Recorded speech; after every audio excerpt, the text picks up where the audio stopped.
arrêt aux garçons et aux filles qui étaient avec moi, on ne peut avancer qu'en meute, c'est-à-dire on chasse qu'en meute. Il fallait que chacun apporte quelque chose pour que chaque chose avance. Et les personnalités, les garçons et les filles qui étaient autour de ce projet, chacun dans son milieu ramassait une miette de quelque chose pour apporter sa contribution. Voilà comment les choses se sont passées. On ne peut pas revenir sur le détail parce que ce serait une très longue histoire.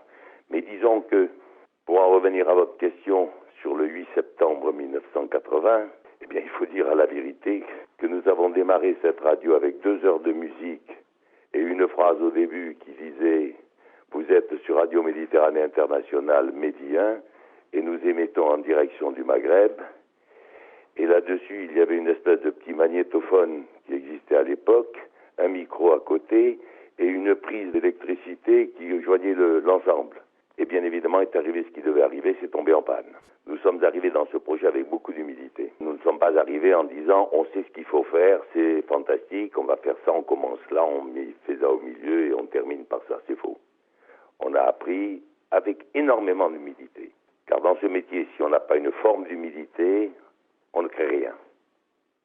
On impose les choses et ce qui est imposé ne marche pas. Et là, dans les difficultés que nous avons rencontrées, il y en a eu d'énormes, ça a été en fin de compte d'être accepté, je parle du Maghreb, là, d'être accepté comme la radio du Maghreb. C'est qu'on ne dise pas c'est la radio marocaine ou c'est la radio française. Alors ça a été un peu long à obtenir, mais nous l'avons obtenu en respectant des deux côtés les apports de la population. On a joué beaucoup plus l'auditoire que la satisfaction des politiques.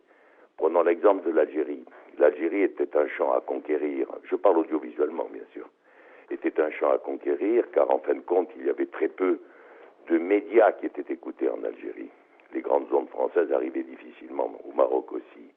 Bon, mais là, je pense que l'auditoire algérien s'est aperçu que nous disions les choses simplement, qu'on ne cherchait pas à les agresser, qu'on parlait des événements avec simplicité. Pour moi, c'est Tibérine. Ça n'est pas gai, mais j'ai senti ce jour-là, bon, je suis moi-même croyant, donc c'était des moines, j'appartenais à leur religion, mais je savais l'immense respect qu'obtenaient ces moines autour d'eux par les populations dont ils s'occupaient, se préoccupaient. Pour moi, ça a été ce moment-là, parce que je me suis retrouvé un jour à prendre une décision qui était de dire, est-ce que nous annonçons qu'ils ont été tués, puisqu'on nous l'avait dit par téléphone, on ne sait pas trop qui d'ailleurs, et je dois dire que ça a été un choc personnel.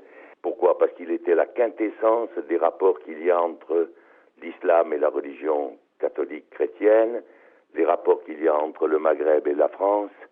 C'était la quintessence de tout. C'était la quintessence du drame. Ça, c'était à titre personnel. Pour la radio, je dois dire que ça a été quand même le fait lorsque le roi Hassan II nous a quittés et que le roi Mohamed VI est arrivé. Ce jour-là, lorsqu'on a annoncé la mort du souverain marocain, toute la radio s'est retrouvée dans les locaux, c'est-à-dire tout le personnel, du plus petit sans grade jusqu'à le responsable de haut niveau s'est retrouvé là, et je me rappelle toutes les larmes qu'il y avait, mais le lendemain, je dirais que c'était les sourires, parce que nous passions dans une autre dimension. Ça, je pense que pour la radio, avoir vécu ça est une chose importante.